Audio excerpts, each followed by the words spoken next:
నమస్తే. ఇప్పుడు మీరు చూడబోతున్న వీడియో ఖచ్చితంగా మీకు ఉపయోగపడుతుంది, నచ్చుతుంది కూడా. మరి మీకు నచ్చిన విషయం నాకు తెలియాలి అంటే ఈ వీడియోని మీరు లైక్ చేయాలి, షేర్ చేయాలి, అలాగే మన ఛానల్‌ని సబ్స్క్రైబ్ చేయాలి. మీ సపోర్ట్‌ని నాకు అందిస్తారు కదూ! ఓకే. ఇప్పుడు వీడియోని స్టార్ట్ చేద్దాం. నమస్తే. Welcome to our channel. నేను కుప్పా పద్మిని. ప్రస్తుతంతో పాటు ప్రముఖ ఆధ్యాత్మికవేత్త, వాస్తు జ్యోతిష పండితులు, రాజరాజేశ్వరి ఉపాసకులు, జ్యోతిష రత్న, జ్యోతిష ప్రపూర్ణ బిరుదాంకితులు శ్రీమతి భానుకోటేశ్వరి గారు మనతో పాటు ఉన్నారు. మాట్లాడదాం. నమస్కారం అండి. జై శ్రీరామ్. శ్రీమాత్రే నమః. శ్రీ గురుభ్యో నమః. రాశి ఫలాలు చెప్తున్నారు. మరి మకర రాశి వారికి ఈ 45 డేస్ కూడా ఎలా ఉండబోతుందండి? మకర రాశిలో పుట్టిన వాళ్ళకి వాళ్ళ రాశిలోనే ఇది జరుగుతుంది. వాళ్ళకి లగ్నం అంటే ఇక్కడ కేంద్రము కోణము అవుతుంది. మకర రాశిలో పుట్టిన వాళ్ళందరికీ కూడా ఇది బ్లిస్ఫుల్ కాంబినేషన్ గానే ఉంది.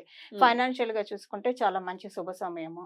అలానే వీళ్ళు చేసే గృహ ప్రయత్నాలు కావచ్చు, వాహనాలు కొనుక్కునే ప్రయత్నాలు కావచ్చు, లేదా భూమికి సంబంధించిన విషయాలు ఏమన్నా ఉంటే వాటిల్లో చాలా అనుకూలంగా ఉంటుంది. కన్స్ట్రక్షన్ రంగంలో కొంతమంది ఉంటారు, ఇంజనీర్స్ కొంతమంది ఉంటారు. వాళ్ళు కనుక మకర రాశిలో పుట్టి ఉంటే వాళ్ళకి ఇది చాలా మంచి శుభ సమయం చెప్పాలి. ఎందుకంటే కుజుడు మంచి స్ట్రెంగ్త్ ని వీళ్ళకి అందజేస్తూ ఉన్నారు. ఆరోగ్య సమస్యలు ఏమైనా ఉంటే కనుక ఇక్కడ ఒక రకంగా మనం చూడాలంటే ఆయన 8th హౌస్ మీద వీళ్ళకి దృష్టి పెట్టాడు. మకర రాశి వాళ్ళకి, సింహరాశి వీళ్ళకి 8th హౌస్ అవుతుంది. ఆరోగ్య సమస్యలు ఏదైనా కొంచెం గ్యాస్ట్రిక్ ట్రబుల్స్ లాంటివి ఏమన్నా రావడానికి అవకాశం ఉంది. ఆ విషయంలో కొంత జాగ్రత్త ఉండాలి. ఒక రకంగా మనం చూస్తే అసలు కుజుడు ఆరోగ్య సమస్యల్ని సెట్ చేయాల్సింది. కాకపోతే ఇక్కడ మకర రాశిలో ఉండి అష్టమ స్థానం మీద దృష్టి పెట్టాడు కాబట్టి ఇక్కడ మకర రాశి అంటే శనీశ్వరుడు అధిపతి. అక్కడ మనకి శనీశ్వరుడు కూడా వీళ్ళకి సింహరాశి మీద దృష్టి పెట్టాడు కాబట్టి కుజుడు ఎంత ఇవ్వాలని చూస్తున్నా సరే శనీశ్వరుడు కొన్ని విషయాల్లో అలౌ చేయట్లేదు కాబట్టి gastric kind of related issues కొంత రావడానికి అవకాశం ఉంది పద్మిని. వీళ్ళ మనసులో ఉన్న కోరికలు ఏదైనా సరే తీరడానికి ఇదొక మంచి శుభ సమయం అని చెప్పాలి. ఏదన్నా అంటే 11th లార్డ్ అంటే మన మనసులో ఉన్న కోరికలు అవన్నీ కూడా తీరే శుభ తరుణం వీళ్ళకి వచ్చిందని చెప్పాలి. ఇది ఫైనాన్షియల్ గా కావచ్చు, ఏ విషయాల్లో అయినా సరే కోరికలు లేని డిజైర్లెస్ హ్యూమన్స్ ఎవరు ఉండరు కదా. సో డిజైర్స్ ఏవైనా ఉంటే కనుక అవన్నీ కూడా స్లోగా తీరడానికి చక్కటి స్కోప్నైతే కుజ భగవానుడు వీళ్ళకి డెలివర్ చేస్తున్నాడు ఇప్పుడు. కానీ వివాహ ప్రయత్నాలు చేయడానికి పూర్తిగా అనుకూలంగా లేదు. వివాహ ప్రయత్నాలు ఇప్పుడు చేయడానికి అంటే ఈ ట్రాన్సిట్లో వివాహ ప్రయత్నాలు అనేది కొంత మానుకుంటే ప్రయత్నపూర్వకంగా మంచిది. సో 45 డేస్ ఆగితేనే బెటర్ అని అంటారా? అంతే. దాని తర్వాతే మనం ప్లానింగ్స్ చేసుకుంటే రైట్ అండి. అయితే వీళ్ళిద్దరికి పడదు అనేది వింటూ ఉంటాం కాబట్టి కుజుడికి అలాగే శని భగవానుడికి ఇద్దరికి పడదు. ఆయన రాశిలోనే సంచారం కాబట్టి ఇంకాస్త వైఫ్ అండ్ హస్బెండ్ కి కానీ లేకపోతే పిల్లలకి కానీ ఇట్లాంటి విషయాలు కూడా ఎలా ఉండబోతుంది? ఇప్పుడు కుజుడికి శనికి పడదు. ఈ రాశికి అధిపతి ఎవరు? శని భగవానుడు. మరి మా ఇంటికి వచ్చి మీరు మా ఇంటిని శుభ్రం చేస్తా అంటే నేను ఎందుకు వద్దంటాను? వద్దంటారా? ఎందుకు వద్దంటాను చెప్పండి. ఇప్పుడు వచ్చి ఏదన్నా ఇప్పుడు మీ ఇంటికి ఎవరైనా వస్తా అన్నారు అనుకోండి, పనులు అందుకుంటా ఉన్నారు అనుకోండి, మీరు బాగా వర్క్ బిజీలో ఉన్నారు, మీరు చేసుకోలేకపోతున్నారు, మీ పుణ్యం ఉంటుంది నా నెత్తిన పాలు పోసారు చెయ్యండి అని అంటారు కదా. ఏదైనా ఒక మంచి చేస్తానంటే ఎవరైనా ఆపుతారో చెప్పండి. ఆయన ఆపడు. ఎందుకు ఆపుతాడు? ఓకే. ఇప్పుడు వాళ్ళిద్దరికి పడదు అనే పరిస్థితి ఉంది కాబట్టి రాష్ట్రాధిపతి ఇలా చేయకూడదు అలా ఇలా. అదే నేను చెప్పేది అదే. ఒకటే పాయింట్ పట్టుకొని అన్నిటికీ అదే అప్లికేబిలిటీ చేయకూడదు.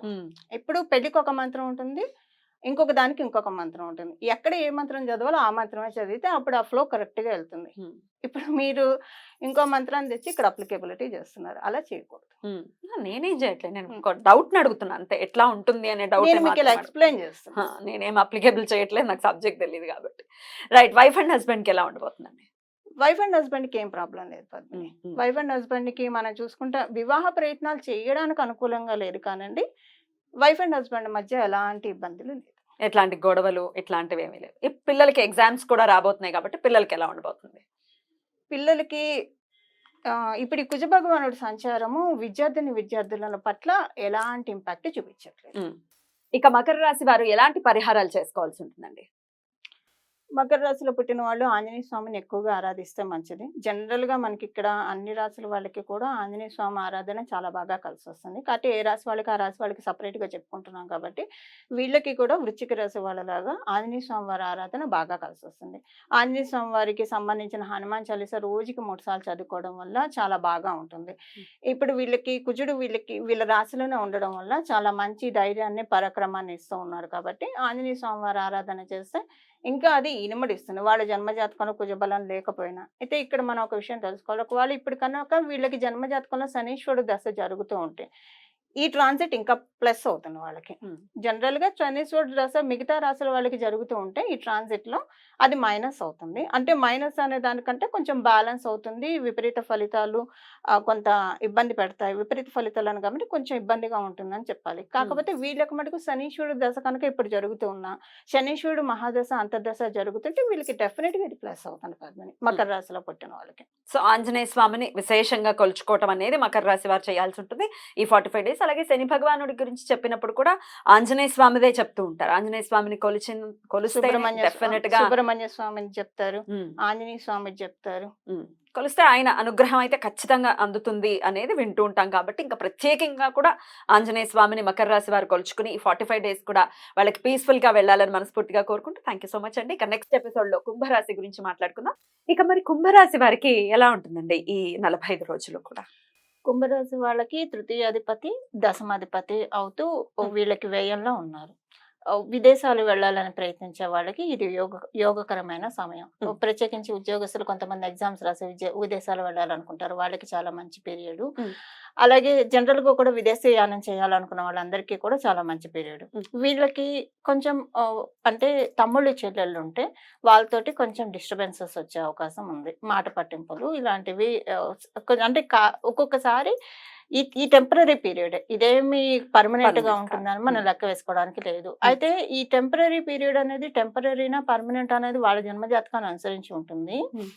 లేదా వీళ్ళకి కనుక భూమికి సంబంధించింది, ఇప్పుడు ఉమ్మడి ఆస్తులు ఉంటాయి కదండి, దాంట్లో కనుక ఏదైనా వీళ్ళకి వీళ్ళ తమ్ముళ్ళు చెల్లెలకి ఏమన్నా వస్తే ఇది కొంచెం కొన్నాళ్ళు క్యారీ ఓవర్ అయ్యే ఛాన్స్ కూడా ఉంది. అయితే అట్లాంటి పరిస్థితులను అవాయిడ్ చేయడం బెటర్. అవాయిడ్ చేయడం, ఇప్పుడు ఈ డీలింగ్స్ అన్ని కట్ చేసుకోవడం బెస్ట్ అండి. ఎందుకంటే అది ఒక 3 years అన్న క్యారీ ఓవర్ అవుతుందండి. 3 years క్యారీ ఓవర్ అవుతుంది కాబట్టి ప్రస్తుతం దాన్ని వాయిదా వేసుకోవడం మంచిది. ఎందుకంటే వ్యయంలో ఉన్నారు, ఆయన భూమికి కూడా కారకుడు కాబట్టి. సో సిబ్లింగ్స్ తోటి అలాంటివి ఏమన్నా వస్తే అది కొంత ఎగ్జాలరేట్ అయ్యే ఛాన్సెస్ కూడా ఉంది. వ్యయంలో ఉన్నారు కాబట్టి. కాకపోతే ఒకటేంటంటే ఇక్కడ ఒక చిన్న కాంట్రడిక్టరీ థింగ్ ఏంటంటే, ఇద్దరి మధ్య గొడవ వచ్చినా వీళ్ళిద్దరు మంచి లైమ్ లైట్ లో కూడా వెళ్తారు. సో అంటే ఎప్పుడు అంటారు కదా, సుఖం వెనక దుఃఖం, దుఃఖం వెనక సుఖం.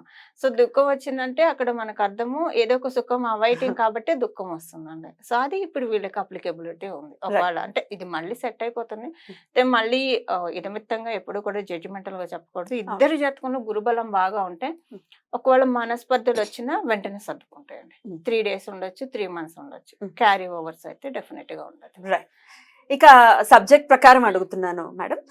ఇప్పుడు వృశ్చిక రాశిలోనేమో కుజుడు ఉన్నాడు, తర్వాత మకర రాశిలో ఏమో శని ఉన్నాడు, మీనంలో రాహు ఉన్నాడు, మేషంలో గురువు ఉన్నారు. ఇలా వరుస పెట్టి ఉన్నాయి. వీళ్ళకి పర్టికులర్ గా అటు ఇటు మొత్తం అంతా మీరు గ్రహమాలిక అంటూ ఉంటారు కదా, అట్లాంటిది ఏమన్నా అప్లికబుల్ అవుతుందా? గ్రహమాలిక యోగం అప్లికేబిలిటీ ఉంది ఇప్పుడు.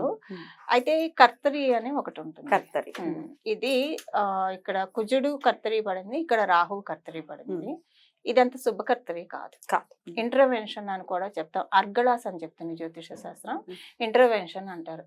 ఇప్పుడు ఒక గదిలో ఒకళ్ళు ఉంటే బయట నుంచి తాళం పెట్టేయడాన్ని ఇంటర్వెన్షన్ అంటారు అనమాట. సో అలాంటిది అంటే ఇప్పుడు అది అప్లికేబిలిటీ ఉంటుందని కాదు, ఇక్కడ శనీశ్వరుడు ఉన్నాడు కాబట్టి అప్లికేబిలిటీ లేదు. ఎందుకంటే ఆయన రాష్ట్రాధిపతి కాబట్టి దాన్ని అలౌ చేయడు. ఇక్కడ మనం ఇంకొకటి ఏంటంటే కుంభరాశికి అధిపతి రాహు భగవానుడు కూడా, ఇద్దరు షేర్ చేసుకుంటారు కాబట్టి ఇంటర్వెన్షన్ అనేది ఎక్కువగా అప్లికేబిలిటీ లేదు. కాకపోతే కొంత కర్తరి వీళ్ళకి కొంచెం స్ట్రెస్ ఉంటుంది. ఈ ఆస్తిపరమైన విషయాల్లో అయితే డెఫినెట్ గా స్ట్రెస్ ఉంటుంది. ఆస్తిపరం ఇప్పుడు మీరు ఇందాక అన్నారు కదా, ఇప్పుడు ఈ టెంపరరీ టైం కనుక దాన్ని పౌచ్ చేస్తే కనుక అది అప్లికేబిలిటీనే ఉండదు పద్మిని. ఇంకా దాని నుంచి వాళ్ళు బయటపడ్డట్టే మనం భావించాలి. రైట్, బ్యూటిఫుల్ అండి. ఇక వైఫ్ అండ్ హస్బెండ్ కి ఈ 45 days కూడా ఎలా ఉండబోతుంది అనుకోవచ్చు?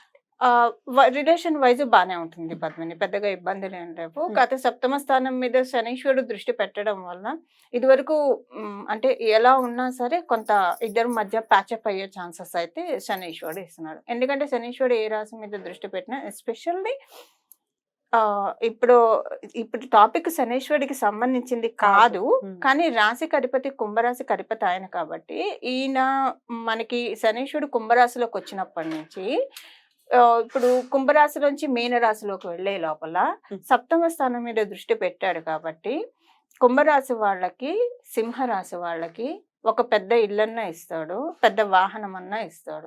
ఇది ఏంటంటే ఇప్పుడు ఈ కుజుడికి అప్లికేబిలిటీ కాకపోయినా చెప్పడానికి కారణం ఏంటంటే వీటికి ఇండైరెక్ట్ కారకుడు ఆయనే కాబట్టి ఈ ప్రస్తావన తేవాల్సి సో వస్తుంది. 2.5 years లో ఏదైనా జరగదు. ఇది కుంభరాశిలో ఆయన ఎంటర్ అయినప్పటి నుంచి మనం చూసుకోవాలి. ఎంటర్ అయినప్పటి నుంచి ఆయన వెళ్లే లోపల డెఫినెట్ గా ఇక్కడనే కాదు ఎక్కడైనా ఆయన సప్తమ స్థానంలో దృష్టి పెడితే కనుక అది ఉంటుంది. అసలు జన్మతహానే ఆయన అలా ఉన్నాడు అనుకోండి, వాళ్ళకి ఆ పర్టికులర్ టైం ట్రిగర్ అయిన దగ్గర నుంచి వాళ్ళు మంచి మంచి ఇళ్లలోనే ఉంటారు. ఇప్పుడు ఉదాహరణకి పుట్టడమే ఎవరైనా కుంభరాశిలో పుట్టారు, వాళ్ళకి సప్తమమైన సింహరాశిలో శనీశ్వరుడు ఉన్నాడు అనుకోండి, అప్పుడు వాళ్ళకి పుట్టడం ఎలాంటి ఇంట్లో పుట్టినా వాళ్ళకి ఒక ఏజ్ వచ్చేప్పటికి మంచి స్టేటస్ కి వాళ్ళని తీసుకెళ్ళిపోతారు. నీచ పడినా కూడా అలా తీసుకెళ్తాడండి. కానీ అక్కడ మామూలుగా మన సహజ కాల పురుషుడి కుండలిలో చూసుకున్నా కూడా ఆయన నీచపడ్డాడు. ఎగ్జాల్రేట్ కదండి, ఎగ్జాల్టేషన్ పాయింట్ కదా. సింహరాశి నీచపడ్డాడు, ఆయనకు అనుకూలం కాదు. అనుకూలం కాదు. మేషరాశిలో ఆయన నీచపడతాడు. ఇక్కడ మనం సప్తమ స్థానంలో ఆయన ఉచ్చస్థానం తీసుకుంటాడు. మేషరాశి నుంచి తులారాశి సప్తమ స్థానం, అక్కడ ఆయన ఉచ్చస్థానం తీసుకుంటాడు. ఇప్పుడు ఈ పాయింట్ చెప్పడానికే కారణం అది. ఆయన ఏ జన్మ జాతకంలో అయినా సరే రాశి నుంచి లగ్నం నుంచి సప్తమ స్థానంలో ఉంటే అది ఇండైరెక్ట్ ఎగ్జాల్టేషన్ గా తీసుకోమని చెప్తున్న శాస్త్రం. ఆ ఎగ్జాల్టేషన్ పాయింట్ అనేది అప్లికేబిలిటీ ఉంటుంది. అందుకనే మంచి ఇది ఇప్పిస్తాడు అన్నమాట. Beautiful beautiful. ఇక పిల్లలకి ఎగ్జామ్స్ కూడా రాబోతున్నాయి కాబట్టి ఎలా చదువుకుంటారు, ఎలా ఉంటాయి, ఎలా రాస్తారు ఎగ్జామ్స్? పిల్లలకి అంత అంటే ఈ ట్రాన్సిట్ అనేది పిల్లలకి ఏమీ ఎఫెక్ట్ చూపించట్లేదు Padmini. No good thing and no nothing. కాకపోతే ఏంటంటే కొంత ఫోన్కి ఇక మనకు అందరికి తెలిసిందే కదా, కమ్యూనికేటివ్ మీడియాకి కొంత దూరంగా ఉండాలి. దానివల్ల వీళ్ళు చదువు కొంచెం అటకెక్కే ఛాన్స్ ఉంది కాబట్టి కొంచెం దానికి దూరంగా ఉంటే సరిపోతుంది. రైట్. భూ వివాదాలు వచ్చేటటువంటి ఆస్కారం ఉంది కాబట్టి ఎట్లాంటి పరిహారాలు చేసుకోవాలి ప్రశాంతంగా ఈ 45 రోజులు వీళ్ళకి వెళ్ళడం కోసం? రైట్. అసలు ఈ భూ వివాదాలు కానివ్వండి, పిల్లలకి ఇప్పుడు నేను కమ్యూనికేటివ్ దూరంగా ఉండాలని చెప్పడానికి కారణం కూడా నేను ఎక్స్ప్లెయిన్ చేస్తాను. ఇప్పుడు కుజ భగవానుడు మేషరాశిని దృష్టి పెట్టాడు, చతుర్థ దృష్టి పెట్టాడు. అలాగే శనీశ్వరుడు కూడా తృతీయ దృష్టితోటి చూస్తున్నాడు. ఇద్దరు ఒకసారి ఆ రాశి మీద దృష్టి పెట్టాడు కాబట్టి భూ సంబంధిత వివాదాలు రావడానికి అవకాశం ఉంది, ఒకవేళ అలాంటి వాటిలో ఉంటే కనుక. లేకపోతే ఆ పాయింట్ ఇగ్నోరబుల్. అలాగే విద్యార్థులకి మొత్తం ఏంటంటే ఈయన దృష్టి పెట్టడం వల్ల చదువు కంటే కూడా ఈ పబ్లిక్ మీడియా వీటి మీద ఇంట్రెస్ట్ ఎక్కువగా ఉంటుంది. సోషల్ మీడియాలో ఎక్కువ యాక్టివ్ గా ఉంటారు. ఉండాల్సిన విషయాల్లో ఇన్యాక్టివ్ గా ఉంటారు.